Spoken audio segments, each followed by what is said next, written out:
देखिए दोस्तों, आज हम लोग पढ़ेंगे ऋतुएं और भारत के कितने प्रकार के ऋतुएं होते हैं, ऋतुएं की विशेषताएं कितनी होती है, ये सारे बातों को पढ़ेंगे। तो ये ज्योग्राफी का आज जो चैप्टर हम लिए हैं, महावीवीआई इम्पोर्टेंट चैप्टर है, जिसको आप पढ़ के बीपीएससी या स्टेट या अदर कॉम्पिटेटिव एग्जाम में आप अच्छे नंबर ला सकते हैं। तो देखिए, आज का प्रथम क्वेश्चन आज का जो चैप्टर है वो है ऋतुएं। कहता है ऋतुएं।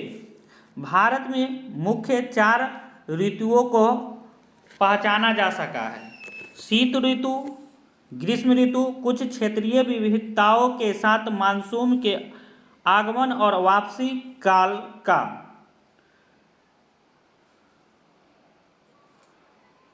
अब देखिए शीत ऋतु।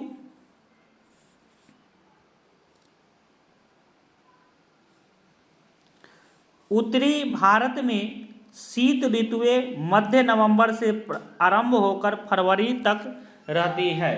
देखिए, नवंबर से शीत ऋतु का मतलब होता है ठंड।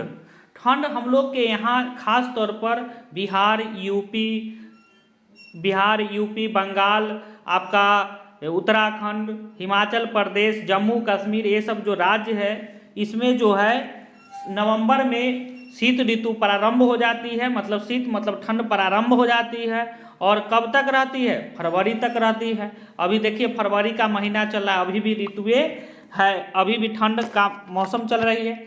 भारत के उत्तरी भाग में दिसंबर एवं जनवरी सबसे ठंडे महीने होते हैं, दिसंबर और जनवरी। लेकिन इस बार क्या हुआ है, जनवरी और फरवरी में ठंडा महीना रहा।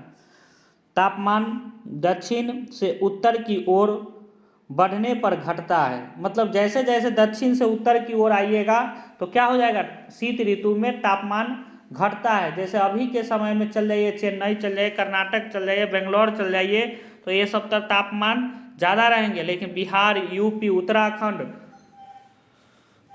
हिमाचल प्रदेश, जम्मू कश्मीर, ये सब में तापमान कम रहते हैं। पूर्वी तट पर चेन्नई का औसत तापमान 24 डिग्री सेल्सियस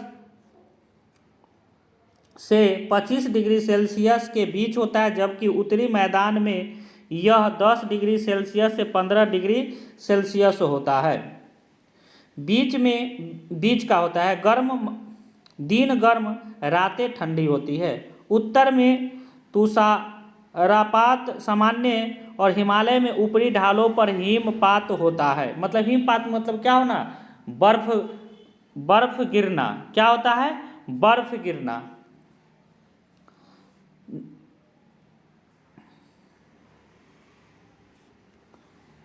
इस ऋतु में देश में उत्तर पूर्वी व्यापारिक पवनें प्रभावित होती है। ये स्थल से समुद्र की ओर बहती है। ये जो शीत ऋतु में जो हवाएं चलती है, जो व्यापारिक पवनें कही जाती है, वो कहाँ से चलती है? स्थल से समुद्र की ओर चलती है। कहाँ से? स्थल से समुद्र की ओर चलती है। इसलिए देश के अधिकतर भाग में शुष्क मौसम होता है। इस पवनों के कारण कुछ मात्रा में वर्षा तमिलनाडु के तट पर होती है, क्योंकि यहाँ ये पवनें समुद्र स्थल की ओर बहती है। किधर बहती है? समुद्र स्थल की ओर बहती है। देश के उत्तरी भाग में एक कमजोर उच्च दाब का क्षेत्र बन जाता है, जिसमें हल्की पवनें इस क्षेत्र से बाहर की ओर प्रभावित होती है। उच्च आवर्त से प्रभावित होकर ये पवन पश्चिम और उत्तर पश्चिम से गंगा घाटी में बहती है। कहाँ बहती है? उत्तर पश्चिम से गंगा घाटी में बहती है। ध्यान रखिएगा।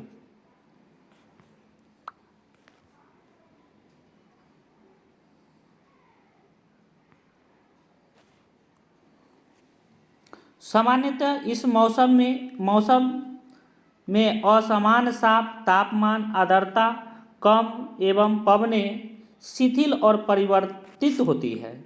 शीत ऋतु में उत्तरी मैदानों में पश्चिम एवं उत्तर पश्चिम में चक्रवाती विक्षोभ का अंतर्वही विशेष लक्षण है। यह कम दाब वाली प्रणाली भूमध्य सागर एवं पश्चिमी एशिया के ऊपर उत्पन्न होती है तथा पश्चिमी पवनों के साथ उत्तर भारत में प्रवेश करती है। इनके कारण शीतकाल में मैदानों में वर्षा होती है तथा पर्वतों पर हिमपात, जिसकी उस समय बहुत अधिक आवश्यकता होती है। शीतकाल में वर्षा, जिसे स्थानीय तौर पर महावट या मावट कहा जाता है, की कुल मात्रा कम होती है, लेकिन ये रबी फसलों के लिए बहुत ही उपयोगी होती है। देखिए, शीतकाल में जितने भी फसल होती है उसको रबी फसल कहा जाता है, जैसे गेहूँ, जौ, चना, मसूर हो गया, आपका सरसों हो गया, ये सब क्या है? रबी फसलें हैं, ध्यान रखिएगा। तो देखिए, ये सब जो है एस्टेट हो गई या BPSC 3 का जो एग्जाम होने वाला है उसके लिए महा-VBI है। ज्योग्राफी के 15 से 20 क्वेश्चन आपको आते ही आते हैं, ये ध्यान रखिएगा। आप लाइन बाय लाइन आपको कहा जा रहा है पढ़ने के लिए, अगर लाइन बाय लाइन पढ़ लीजिएगा तो कुछ ध्यान में रहेंगे ही क्वेश्चन। अब देखिए, ग्रीष्म ऋतु की बात किया जा रहा है। किस ऋतु का? ग्रीष्म ऋतु का बात किया जा रहा है। सूर्य के उत्तर की ओर आभासी गति के कारण भूमंडलीय ताप पट्टी उत्तर की तरफ खिसक जाती है। मार्च से मई तक भारत में ग्रीष्म ऋतुएं होती है। ताप पट्टी के स्थानांतरण के प्रभाव का पता विभिन्न अक्षांशों पर मार्च से मई के दौरान रिकॉर्ड किए गए तापमान को देखकर लगाया जा सकता है। मार्च में दक्कन के पठार का उच्च तापमान लगभग 38 डिग्री सेल्सियस होता है। अप्रैल में मध्य प्रदेश, गुजरात का तापमान लगभग 42 डिग्री सेल्सियस होता है।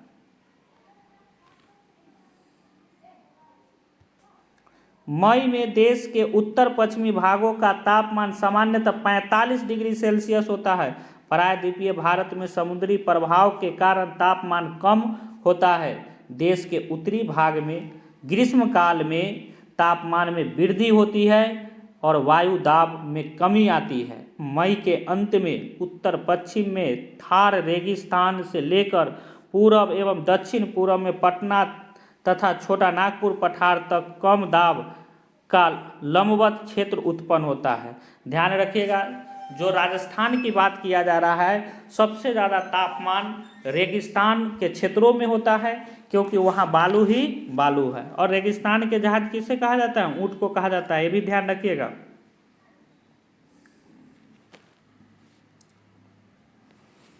देखिए, अब दिया है लूह, बहुत इम्पोर्टेंट है लूह।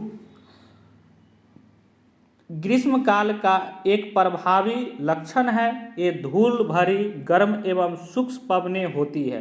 देखिए, जब गर्मी के महीना होता है ना, तो ये धूल भरी होती है, खूब हवा चलती है पवन, और ये हवा चलती है और इसमें देखिएगा, जब देखिएगा इसको तो लगेगा कि झिलमिला गई आँख, इस प्रकार से लू चलती है। आदमी को घर से बाहर निकलने पर मजबूर कर देती है, नहीं निकल पाते हैं। जो दिन के समय भारत के उत्तर एवं पश्चिम क्षेत्रों में चलती है। इस मौसम में कभी कभी तीव्र हवाओं के साथ गरज वाली मूसलाधार बारिश भी होती है। इसके साथ प्रायः हिमवृष्टि भी होती है। बैसाख के महीने में होने के कारण पश्चिम बंगाल, कहाँ? पश्चिम बंगाल बैसाखी काल कहा जाता है। पश्चिम बंगाल में इसे क्या कहा जाता है? बैसाखी काल। किसको? लूह की तरह चलने वाली पवने को क्या कहा जाता है? बैसाखी काल, बैसाखी कहा जाता है। अब देखिए, ग्रीष्म ऋतु के अंत में कर्नाटक एवं केरल में प्रायः पूर्व मानसूनी वर्षा होती है। इसके कारण आम जल्दी पक जाते हैं। क्या होते हैं? आम जल्दी पक जाते हैं। प्रायः आम्र वर्षा भी कहा जाता है। इसको क्या कहा जाता है? आम वर्षा भी कहा जाता है। देखिए, जब इस वीडियो को देखिए तो कुछ कमेंट लिखिए क्या कमी रह गई है इस वीडियो में, ताकि हम अगले वीडियो जब डालें तो उसमें सुधार करके डालें। कमेंट जरूर कीजिएगा ताकि हमें फीडबैक मिलते रहेगा।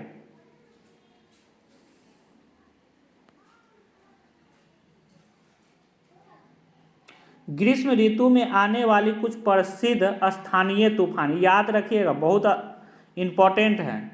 आम्र वर्षा, ग्रीष्म ऋतु के खत्म होते होते पूर्व मानसून बौछारें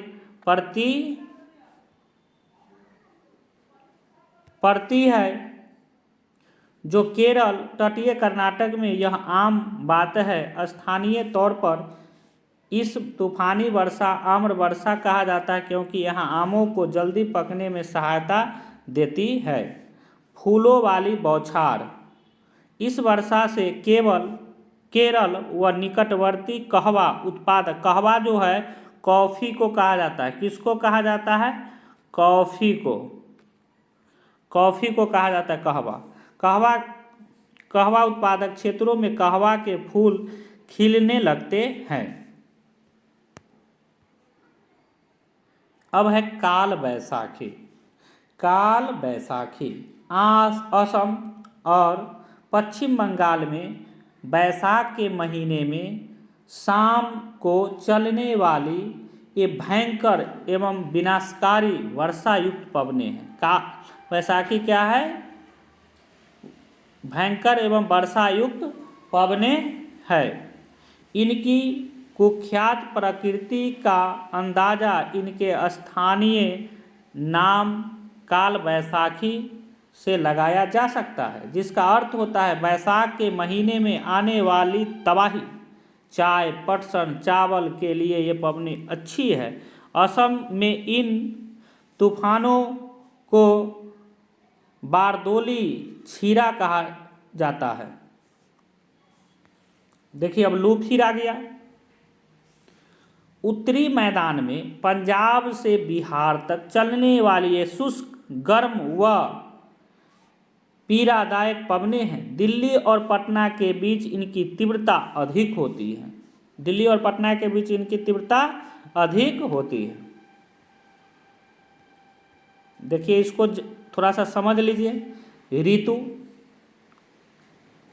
भारत कैलेंडर के अनुसार महीना और ग्रेगोरियन कैलेंडर के अनुसार महीना। ये बसंत ऋतु है, चैत्र से बैसाख होता है।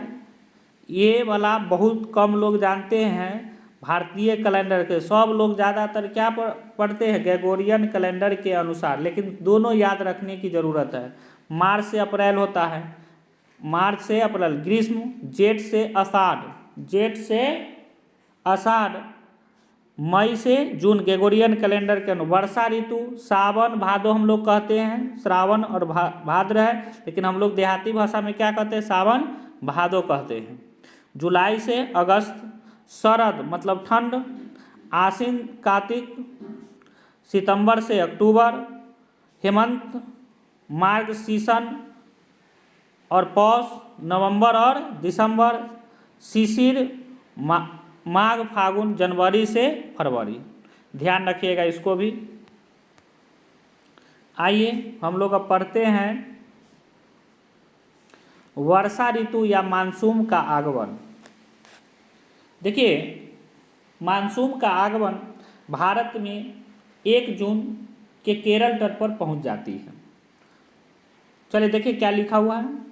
जून के प्रारंभ में उत्तरी मैदानों में निम्न दाब की अवस्था तीव्र हो जाती है। यह दक्षिणी गोलार्ध की व्यापारिक पवनों को आकर्षित करता है। दक्षिण पश्चिम मानसून का भारत में अंतर्वाह यहाँ के मौसम को पूरी तरह परिवर्तित कर देता है।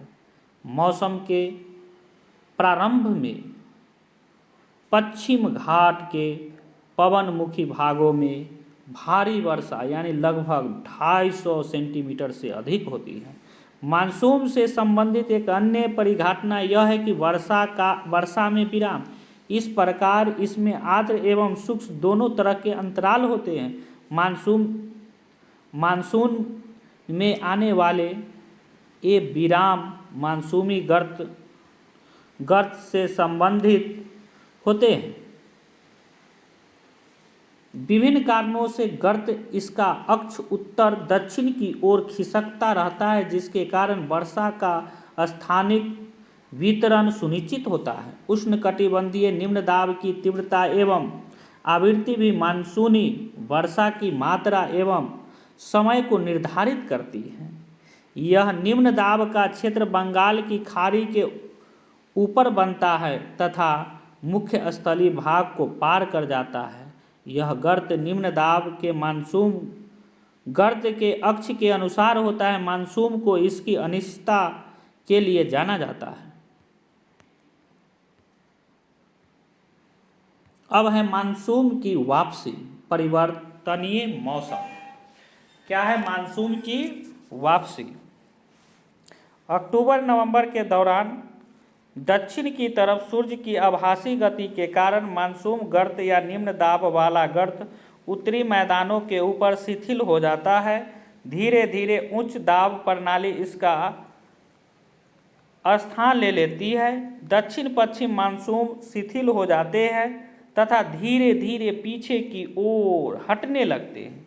अक्टूबर के प्रारंभ में मानसून पवनें उत्तर के मैदान से हट जाती है। अक्टूबर नवंबर का महीना गर्म वर्षा ऋतु से शीत ऋतु में परिवर्तन का काल होता है।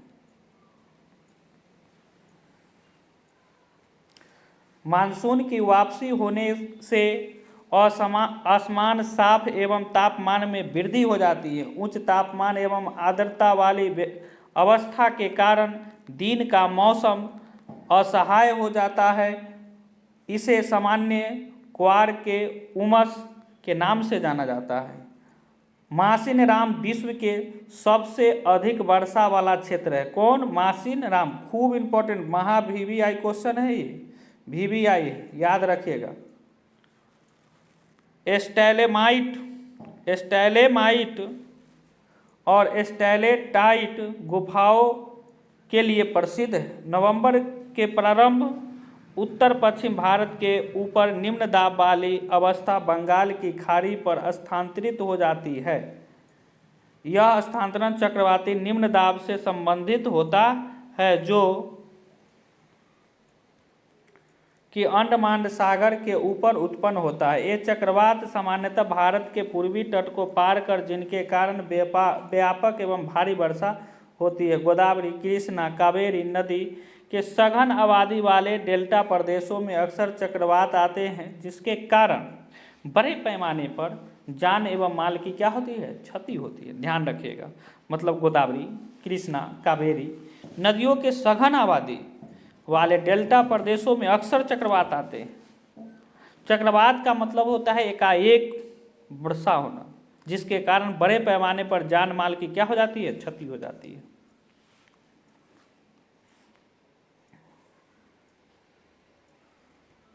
अब है वर्षा का विवरण। भारत में औसत वार्षिक वर्षा लगभग 2500 सेंटीमीटर है। कितना है? 2500 सेंटीमीटर। लेकिन इनमें से क्षेत्रीय विभिन्नताएं पाई जाती है। पश्चिमी तट के भागों एवं उत्तरी पूर्वी भारत में लगभग 400 सेंटीमीटर वार्षिक वर्षा होती है, किंतु पश्चिमी राजस्थान, इसके सटे पंजाब, हरियाणा, गुजरात के भागों में 60 सेंटीमीटर होती है। मात्र कितना होती है? 60 से उससे भी कम होती है, उससे भी कम होती है। देखिए, वीडियो को भगा कर मत देखिएगा। भगा कर देखने से कोई फायदा नहीं होने वाला है। जब तक लाइन बाय लाइन आप नहीं पढ़िएगा, नहीं सुनिएगा, और एक दो बार जरूर इसको, एक बार अगर देख लिए तो उसको दोबारा रिपीट कीजिएगा, तभी आपको ध्यान में रहेंगे। ध्यान रखिएगा।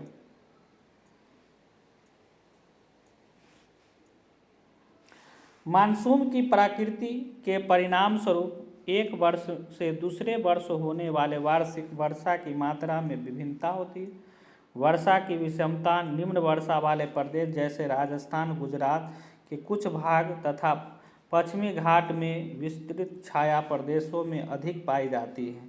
मानसून एकता का परिचायक।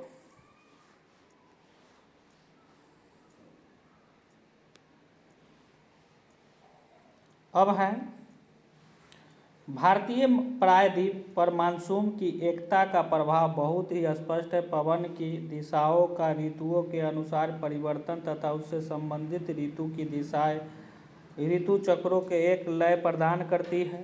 वर्षा की अनिश्चितताएं एवं उसका असमान वितरण मानसून का एक विशिष्ट लक्षण है। ये मानसूनी पवनें हमें जल प्रदान कर कृषि की प्रक्रिया को तेजी लाती है एवं संपूर्ण देश को एक सूत्र में बांधती है। नदी घाटी जो इन जलों में संवहन करती है उन्हें एक नदी घाटी इकाई के नाम दिया जाता है। देखिए अब आया वन्य प्राणी। वन्य प्राणी वनों में जंतु की हजारों प्रजातियां तथा बड़ी संख्या में विभिन्न प्रकार के सरीसृपों, उभयचरों, पक्षियों, कीटों तथा कृमियों का निवास होता है। बाघ हमारा राष्ट्रीय पशु है, ध्यान रखिएगा। बाघ हमारा क्या है? राष्ट्रीय पशु है। यह देश के विभिन्न भागों में पाया जाता है। गुजरात के गिर वन में एशियाई शेरों का निवास है। हाथी तथा एक सींग वाले गैंडे असम के जंगलों में घूमते हैं। हाथी केरल एवं कर्नाटक में भी मिलते हैं। ऊंट भारत के रेगिस्तान में तथा जंगली गधा कच्छ के रण में पाए जाते हैं। जंगली बकरी, हिम तेंदुआ, भालू इत्यादि हिमालय के क्षेत्रों में पाए जाते हैं। इनके अतिरिक्त बहुत से दूसरे जानवर जैसे बंदर, सियार, भेड़िया, नीलगाय, चीतल इत्यादि भी हमारे देश में पाए जाते हैं। भारत में पक्षियों की भी ऐसी प्रचुरता है। मोर हमारी राष्ट्रीय पक्षी है। भारत में पक्षी तोता, मैना, कबूतर, बुलबुल, बत्तख इत्यादि है। सरकार ने हाथियों तथा बाघों को बचाने के लिए बाघ परियोजना 1973 में एवं हस्ती यानी हाथी परियोजना 1992 में जैसी परियोजनाओं को शुरू किया है।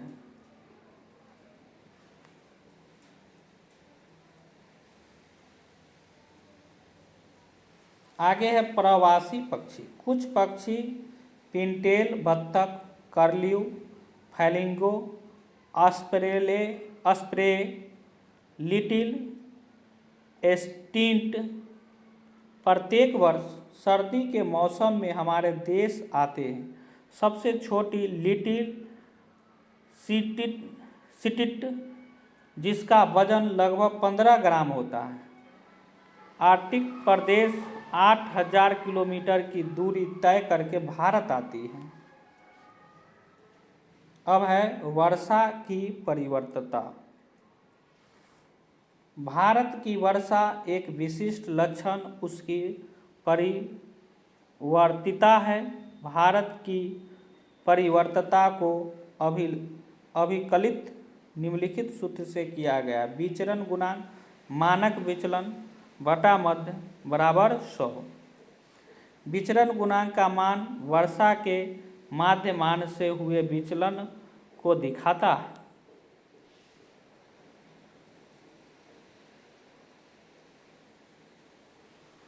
कोपेन के अनुसार भारत में जलवायु के प्रकार। कोपेन के विभिन्न जलवायु प्रदेशों को वर्षा एवं तापमान के वितरण प्रतिरूप में मौसमी विभिन्नता के आधार पर 5 प्रमुख प्रकारों को पुनः 9 उप प्रकारों में विभाजित किया गया है।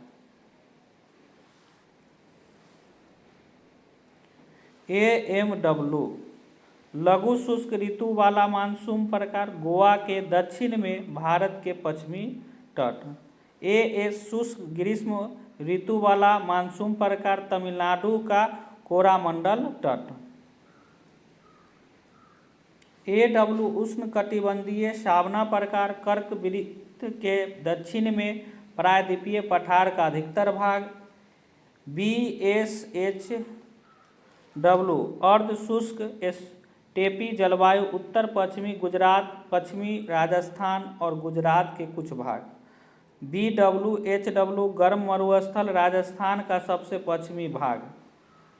CWG शुष्क शीत ऋतु वाला मानसून प्रकार गंगा के मैदान, पूर्वी राजस्थान, उत्तरी मध्य प्रदेश और उत्तर पूर्वी भारत। DFC लघु ग्रीष्म तथा ठंडी आर्द्र शीत ऋतु वाला जलवायु प्रदेश अरुणाचल प्रदेश। ध्रुवीय प्रकार जम्मू और कश्मीर, हिमाचल प्रदेश और उत्तराखंड।